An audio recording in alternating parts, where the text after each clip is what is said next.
You're on to the primetime newscast on Equinoxe Television, live from Equinoxe Central News Desk in Douala, Cameroon. Equinoxe Television goes fact-finding in Garbu, Ntumbo subdivision, that is Ntumbo in the Ndu subdivision of the Donga Mountain Division, the northwest region of the Republic of Cameroon, who is responsible for the killing of civilians. We shall be giving you what Equinoxe found out in the northwest region of Cameroon. A crack team of Equinoxe reporters and technicians in that region to give you the exact incident. And of course, we also will be telling you of how youth in the Republic of Cameroon stormed the French embassy in the nation's political capital, Yaoundé. The reasons will be yours in this edition of the news. Thanks for joining us, ladies and gentlemen. I am Fomi Armstrong Sanda from Douala, Cameroon.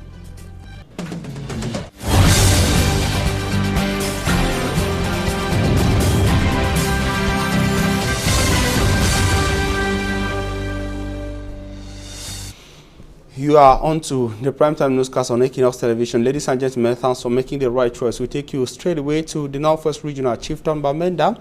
Bamenda that woke up today in a traditional ghost mode, that is the ghost town.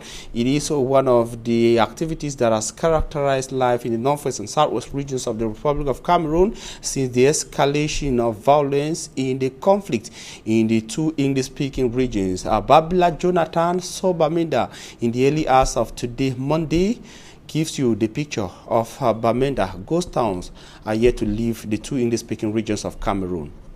In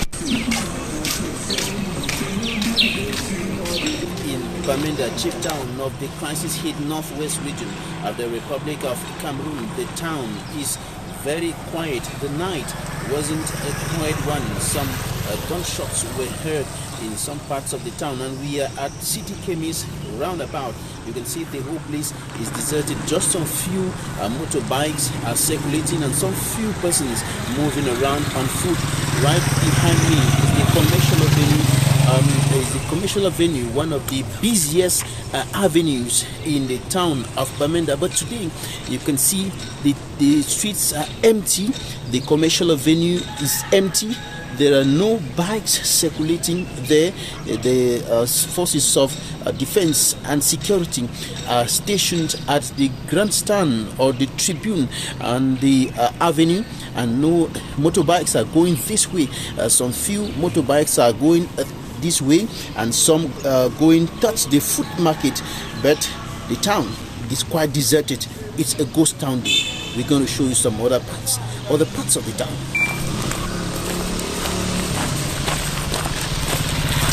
All shops are closed, travel agencies closed. Right behind me is one of the most popular travel agencies in the town of Bamenda. You can see all the vehicles, all the buses are packed there. Nothing is happening. The gate is closed, and this is the way heading to the food market. And we're going to show you just the picture of the food market. We're going to show you the picture of the food market in some few seconds.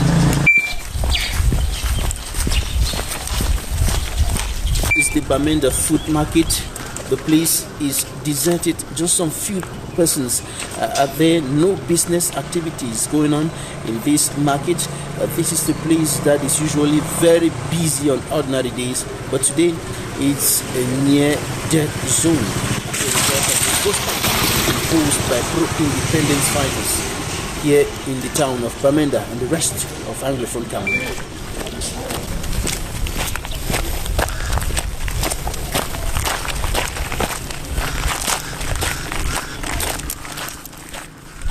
Ghost towns that started since 2016 as a civil disobedience strategy has remained in the two English-speaking regions as the Anglophone crisis remains unsolved in the Republic of Cameroon, with thousands of people killed, houses burnt, and several others displaced, some living as internally displaced persons across the Republic of Cameroon and others as refugees in the Federal Republic of Nigeria.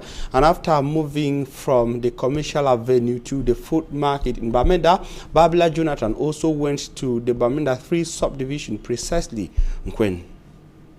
We are in Equinoxe, Bamenda 2 subdivision, and the place is a little busy, but not as busy as it used to be. before 2016, and on ordinary days there are some few persons here who are moving around, some bikes passing around, and of course the atmosphere remains quite tense, very tense here. It is of course Operation Ghost Town, which is respected across Bamenda, across Anglophone Cameroon, but at different degrees. And we have one of the persons who are here managing to put things right. Tell us, how is it happening here? We are just managing. We are trying. For example, I'm a bike man. I'm a family man, so I've tried to come out because of hunger to look what I can serve me, myself, and my own children. Even today is Monday.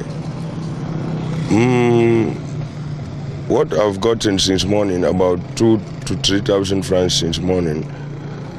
By, let's say, by 12, I'm to go back, and everything is risky.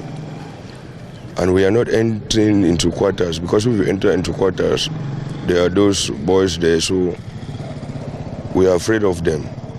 What we're doing is that we just remain here at Total because they don't come here, and that's why we are here, even in the market.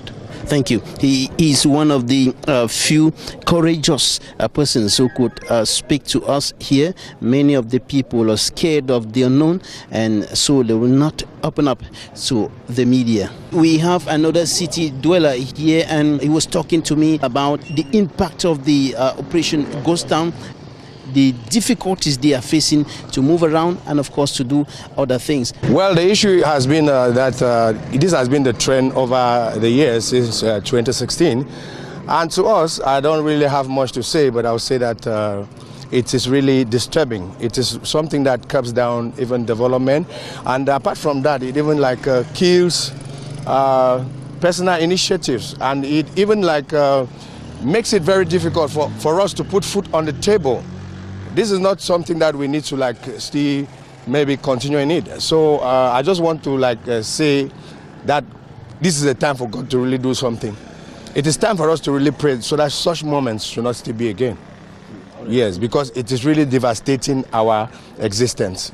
It's really like destroying some of the good minds that we had to really like maybe build good initiatives. You see, a day like today, one could not even like go a little bit distant, just because the means of even transport is like down, and even other things, even to get some basic items, maybe to keep the family together, is not really easy. This is Queen, Bamenda 2 subdivision. It is a little busy compared to other places around town where there is complete dead silence. From here right up to upstation, it's a little easy for the bikers to be able to move through, but very difficult in other parts of Bamenda. Babila Jonathan, in Bamenda, chief town of the conflict-hit northwest region of the Republic of Cameroon, and the Catholic Church in the Bamenda ecclesiastical provinces, those who killed women and children in Garbu, in Tumbo village of the Ndu subdivision on February 14, are people who came in search of Amber boys.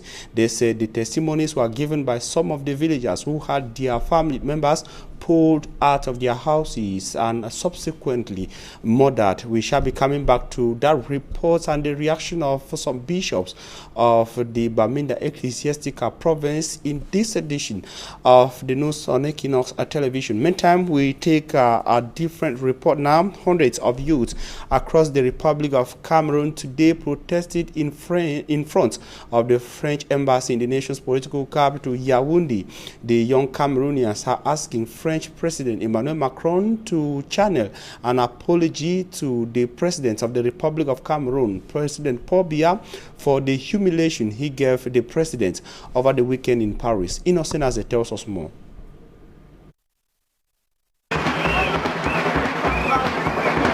February 24 began in Yaoundé with manifestation of hundreds of Cameroonian youths in front of the French embassy.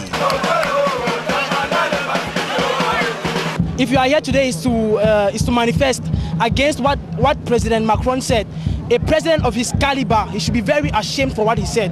Of a great country like France, he was not supposed to humiliate a great country like Cameroon. We have not yet forgotten what happened in the grass field. So please let France leave us alone. We are big alone to solve our personal problems here. The demonstration occurred 48 hours after declaration by French President Emmanuel Macron in an impromptu interview with a Cameroonian activist against the Biya regime February 22nd, 2020 on the sidelines of an agricultural show in Paris. On this occasion, the French president made revelation deemed embarrassing for the Cameroonian government. He said he is aware of the killings in Cameroon's English-speaking regions. Moi aussi. Il y a plus de 22 morts. Je sais. Qui sont morts calcinés, monsieur Macron. Je sais ça. Nous sommes des Camerounais. Et vous savez mon engagement sur ce sujet. I will call President Paul Biya and we will put maximum pressure so that these killings will stop. De la zone anglophone et ses opposants. When the activists shouted, France must not support dictators, Emmanuel Macron responded. La France, elle est toujours prise dans un rôle, si je puis dire, compliqué en Afrique. France has a complicated role in Africa. When France says a leader has not been democratically elected, Africans tell us, why are you meddling? I put pressure on everyone. I work with the African Union to put pressure. It is because of this pressure mounted on President Paul Biya that Professor Maurice Kamto was released from jail. Sur le président Biya, je lui ai dit, il doit rouvrir le jeu, il doit décentraliser, il doit libérer les opposants politiques, il doit faire respecter l'état de droit. He should ask for forgiveness, not only to the President of the Republic, His Excellency President Biya, but to the Cameroonians. That's what we are expecting. What he said was very immature. And even if we can come here every day, from January to December, we'll be here to manifest against what he said. The youth chanting patriotic songs, waved the Cameroonian flag and banners bearing interpellation messages, some of which include, France, why do you harm my future by financing terrorism in my country? Mr. Macron, first quench the flames in France. Diaspora traitors, Cameroon is not for sale. Great Cameroon, why do you deny the rights to education by sheltering and giving room to those who finance terrorism? These and many other messages were brandished against France. At the same time, messages of encouragement were sent to the Cameroonian military, which is fighting against secession in the northwest and southwest regions, and Boko Haram hostilities in the far north region, one of which reads, "Bravo to the professional and loyal Cameroonian army." Thus, full support of the defense and security forces, often accused by international organizations of human rights violations. However, commentators wonder why the government did not use the defense and security forces as usual to disperse these demonstrators at the French embassy. And the French ambassador to the Republic of Cameroon says the government of Cameroon has not at any moment invited the French government to help find lasting solutions to the conflict in the northwest and southwest regions of Cameroon. The French ambassador Christophe Guillot was speaking over the weekend in Buya, chieftain of the southwest region, as he went to offer a generator, that's a standby generator, to active space take hope in the southwest regional chieftain. Derek Jato fighting the following reports from Buya. The French ambassador to Cameroon, Christophe Guillot, who visit Buya for the second time. He is here to meet with the Silicon Mountain community for the donation of a generator to Active Spaces Buya. Active Spaces is a technology innovation hub. What that means is that when young people have ideas, technology ideas, they can come to Active Spaces and we can help coach them. Valerie Colon, the Chief Executive Officer of Active Spaces, says the gifts from these top French businessmen operating in Cameroon was a need to Active Spaces. We have blackouts sometimes, but thanks to the ambassador today, we think that could be something of the past now. To Ambassador Christophe Guillot, this gesture falls in line with the French interest to promote high-tech innovations for economic growth. First of all, my main goal of France, is to enhance and to accompany the development of this country. That's why we're here to support the digital sector in Cameroon. In the northwest and southwest regions of Cameroon, these ready-to-go youth cannot showcase their know-how. The Anglophone crisis is taking even some of the best high-tech brains away.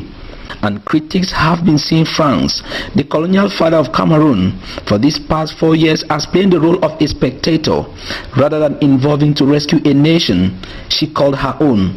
And Equinoxe Television asked the French ambassador to Cameroon, why? Mr. Ambassador, people are appreciative of what you are doing. It's a very laudable initiative, but these youth cannot operate in an environment that is tense. Many feel that your government has not been doing much in solving the crisis that people have been dying. What is your government doing in that direction? First of all, the crisis is a crisis between Cameroonians. It's a crisis in Cameroon. We do our best to try to find solutions. And that's it. But the major problem is between Cameroonians. We haven't been requested by any means to intervene and to do anything beyond that. Ambassador Christophe Guilhou also added that there have been some interventions. And that was a message that conveyed the French Minister of Foreign Affairs when he came to Cameroon late October. That was our main goal, trying to see how we can solve this very painful situation, the crisis in the north, west and southwest. We monitor it, we follow it. Hours later, the French President Emmanuel Macron came out and expressed his determination to see that the Yaoundé regime solve the Anglophone crisis soonest. The Ngarboun-Tumbo massacre, where children and pregnant women, among others, were murdered while at sleep, pundits say might be the turning point in the life of a people.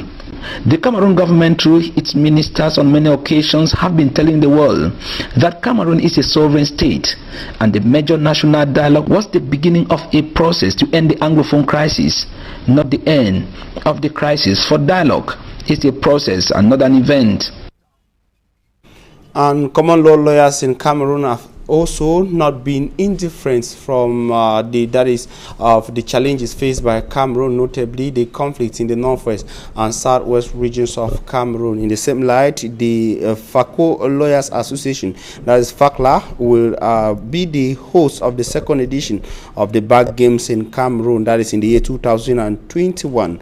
The declaration was made at the end of a 2-day bar tournament that took place in the city of Douala, Cameroon's economic capital. Over 6 bar associations participated at the maiden edition of the games, which had as disciplines of football, basketball, and other sporting disciplines. Lawyers from Bamenda in the northwest region of Cameroon, who called for justice on those who have the responsibility to end the crisis in the northwest and southwest regions, and also called for due justice and accountability on those responsible for the killing of women and children in Ngarbo and Tumbo of the Ndu subdivision of the Donga Mountain Division. That was on the 14th of February 2020. The football trophy at the end of the sporting event went to those legal minds from the city of Douala, while those basketball went to those from the city of Yaoundé in the central region of Cameroon. The event also brought together legal minds from the northwest and southwest regions. As you could see there in their t-shirts, they use that as sporting event to mourn their children, brothers and sisters, parents who died in Ntumbo, or who were killed, massacred in Ntumbo village. The lawyer said they will continue to push on and press on for justice to be given to those responsible, that is to those who were killed in Ntumbo, and those responsible brought to book. Take a listen to one of the legal minds in the following extract. Come to Douala here, not only for this football, but for the whole world to see, especially the United Nations, that we are not really happy. They are quiet. Look at innocent children. Where are they today? And they are every day they are saying that they are the youth of tomorrow. They are the leaders of tomorrow. And now they are extinguishing them. So we want the whole world, United Nations, America, the foreign bodies, human rights, it's gross abuse of human rights, to come in and see what they can do to remedy this massacre that is going on in southern Cameroon, especially northwest and southwest. The first time the bar is organizing such games. It's been long. It's been long that bar has never got such an organization. We have here 8 teams. 8 teams coming from Bamenda, that is Noela, from Bafoussam, that is AS Barrow West, from Limbe, that is Fakla, and also from Yaoundé. So teams are coming all the way from the country to take part in the games. This is the first time games are organized by the Bar Council. The architect-in-chief of those games is the Bar President, Barrister Chakunte Pachesha. He's the one to whom we have to say thank you. Thank you for having the idea of organizing the game. Thank you for putting in place a National Commission for Sports and Leisure and also an organizing committee for the games. And on to our human interest page, we assure you that the report on the declaration of some bishops of the Bamenda Ecclesiastical Province on the massacre in Garbu Ntumbo will be coming in this edition of the news on Equinoxe Television. We take on our human interest report. A family has perished, or a family entirely has been wiped away after they consumed poisonous food that was in a place known as Mboko in the Douala 3 subdivision. Immaculate Fogwe tells us more in the following report.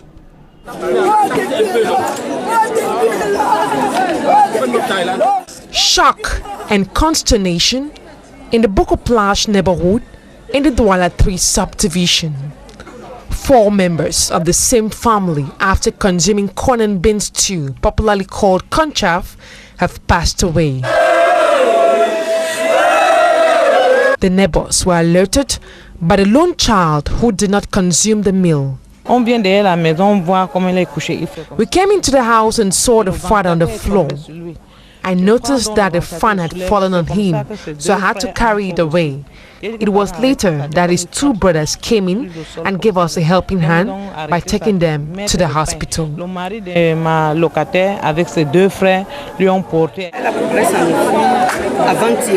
She prepared a meal 2 days ago and ate it with her husband and her 3 kids, but one of her kids did not eat the meal.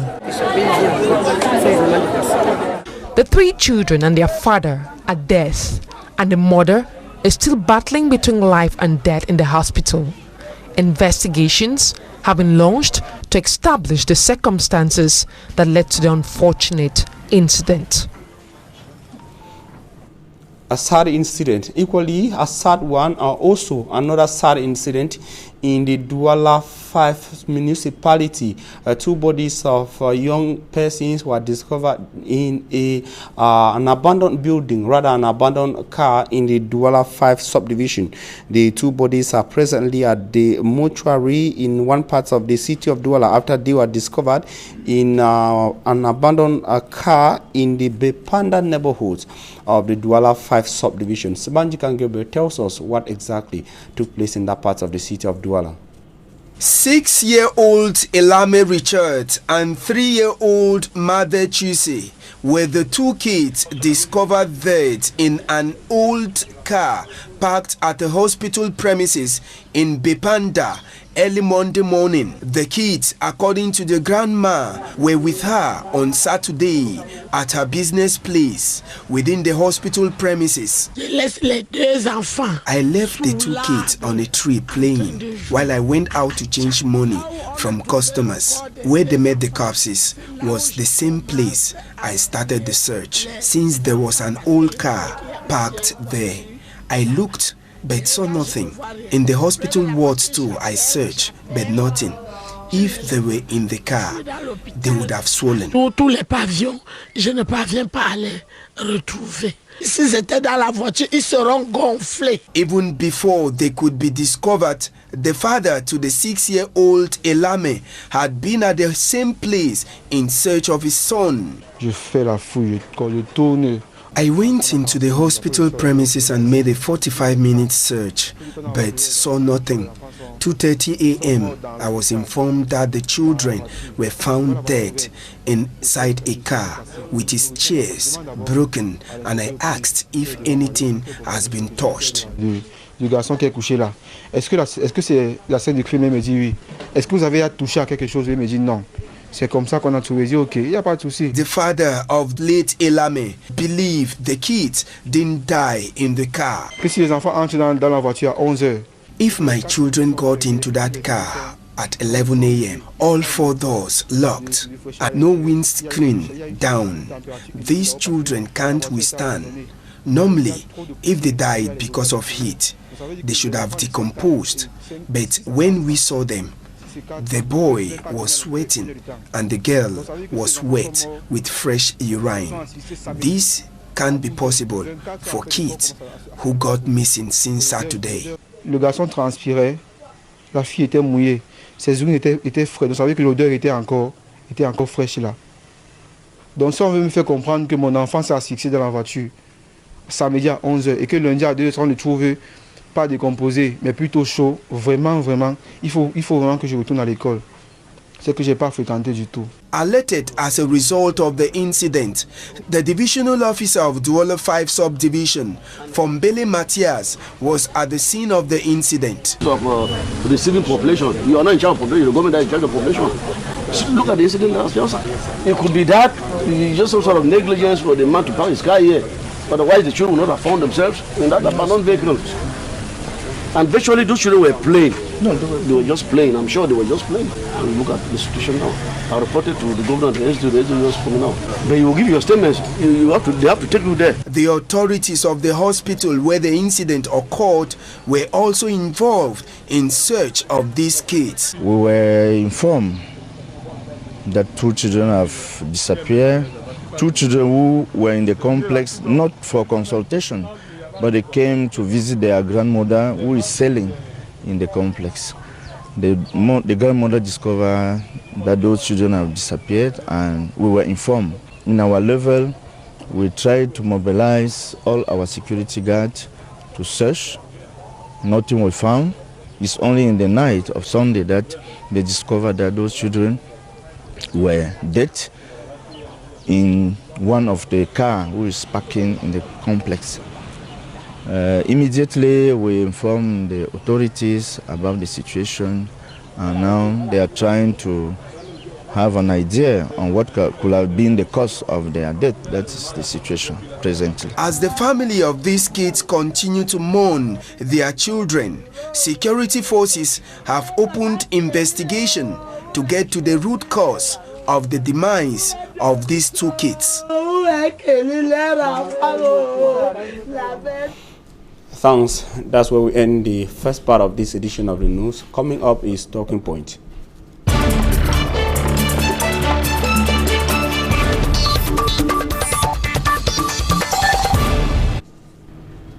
Thanks, ladies and gentlemen, for joining us on Talking Points. We are receiving a legal mind and barrister that is a member of the Bar Council in the Republic of Cameroon, or the Cameroon Bar Council, and equally barrister. He is Barrister Lambi Gabriel, coming from the Northwest region of the Republic of Cameroon. Barrister, thanks for joining us on this edition of the news. Well, thank you, Mr. Presenter, and to the televiewers. Barrister, you are a regional representative, a regional coordinator of sport and leisure.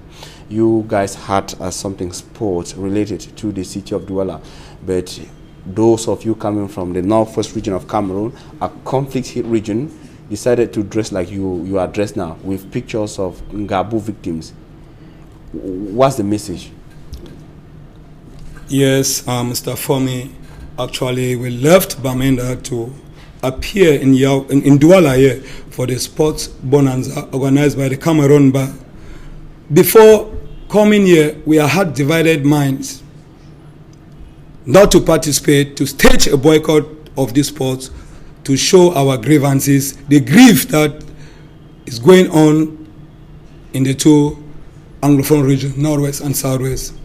But being lawyers and being the voice of the voiceless, we thought it wise that moving up to Douala, we will meet the wider audience to cry that we need justice to be done. We need justice. We don't need commissions that are being set up behind the doors. We came here as lawyers that international communities, the Cameroon government, they should not set up commissions that we have never seen results, we've never had results. We want the United Nations, which is so, I don't know, to come out and see how proper investigations are being carried out, insofar as the massacres is going on in Northwest and Southwest, especially the Ngambo youth. Okay, you are much more concerned with the Ngambo. I know that from the start of the crisis in the Anglophone regions of Cameroon, we had lawyers who went to the street. That was in 2016. We had teachers. But it will appear that when the crisis escalated, lawyers went silent. And you guys are only talking now after what has been baptized as massacre in Ngambo. Yes, actually, to that I will disagree with you because we've never been silenced. Okay. Lawyers are legal minds. We might not take wars, we might not take weapons to go to the war front, but we use our own weapons with the head. We are there. You will see international human rights lawyers like Agwabala, you see the others. We are all fighting from different angles to push to the end to see that the situation in Northwest and Southwest is properly handled. All right, now, directly to the matter, when you say justice for Ngambo massacre, who are you addressing that message to? I am addressing this message to the international communities because the government of this country has failed us. They have failed us woefully. We have commissions that have been set up. There's an incident that happened in my aid Mancon. Villages were erased, burnt, and we were told that there's a commission that was set up to go investigate and come out with a perpetrator. Till date, as I'm talking, those results or whatsoever findings of the inquiry commission, they are still under the drawers. We are now presenting our pride here in Douala through the sports, using the sports organized by the bar to see why us. Now, you are legal minds. You could ask where gone to the locality in Bamenda, for example, to do your findings and come up with your results and with facts of what actually took place there, what actually happened, and let the people know. Because at times people tend to use lawyers to say, no, I want justice, I want you to help defend me in court, I want you to take my case to a place where I will have justice. Then when you lawyers are also crying like the common man to say, okay, we want justice, what should the common man do? I have earlier said, I'm still repeating it, that the lawyers are the voice of the voiceless. Okay. For me. I am one of those lawyers that are coming from those areas. Did you guys do did you guys decided, or did you guys went into findings as far as what happened in Mancon, for example, is concerned? Yes, we did. We did findings. And luckily I'm coming from Mancon. We did. And what were your findings? Our findings proved that those villages were being erased by the military. Nothing more, nothing less. The burnings in Mancon, military men. They were retaliating that two of the military men were either attacked by separatist soldiers. But even if they were attacked by these separatist soldiers, should the villagers, the civilians, whom they call themselves professionals, come to extinguish the whole race by burning down houses? We have eyewitnesses. Some even receive ransoms, not just to burn the houses. So how can we say it is these separatists that are burning down houses, burning down their own homes to live where? That was what you people found out as far as Mancon is concerned. Yes. But we've also had burnings in other places and locals pointing fingers at separatists too. When lawyers call for justice, you said you are addressing to the international community. You want findings into the matter. You want more light to be thrown into the matter, into the killings. Now, if it happens that those responsible are the separatists, we are talking from an eyewitness account. We are talking from the villagers in, for example, let me go back to Ngambo. What transpired in Ngambo? We saw testimonies of an old man. He was being interviewed in the presence of the division officer of that area. And he said it. When they were coming, he made it clear that when these soldiers were coming, the villagers rallied around. And he even asked them that they should gather in his house. That's an eyewitness testimony. And then somebody sitting in his comfort in Yaoundé says, they were suspecting that separatists came because of the attack, an accident. What type of accident? So we believe in eyewitness account or hearsay. The person in Yaoundé is hearsay because he wasn't there in that village. Barrister Lambi, now apart from this call for justice, what else are you people doing at the level of the common law, at the level of the Northwest region, at the level of the Southwest region to see that you help some of these people whose rights have been violated as documented and published by international rights groups? That is the more reason why we are here in Douala. Because we knew the Bar Council president, Mr. Per Chakunte, who is the head of the Bar of Cameroon, who used him, the bar. It should not be only an issue of lawyers coming in from the common laws, part of the country, Bamenda and Southwest. We wanted it to be national. Even at the gala we had, this issue was presented to the Bar Council president to go ahead with it. And secondly, Cameroon is so complicated. What should they do? That's what I want. What do you presented it to the Bar Council? Yes. What should be done? That they should see into it that proper independent investigations are carried out. Okay. To determine that the Cameroon Bar to push, you want the Cameroon Bar to push for independent investigation, impartial commission of inquiry, because the government is pointing fingers at the separatists. The eyewitnesses, the villagers are saying they are the military. So we want that commission to come out with proper results and let it be made public, for the whole world to see. Thanks very much, Barrister Lambi Gabriel John. You are coming from the Northwest region of Cameroon. Thanks for accepting our invitation. I'm very delighted to be here today and just coming out from the end of our games here in Douala, and we'll be heading back to Bamenda this evening as a result of the gold standard. We could not travel in the morning. It's blocked.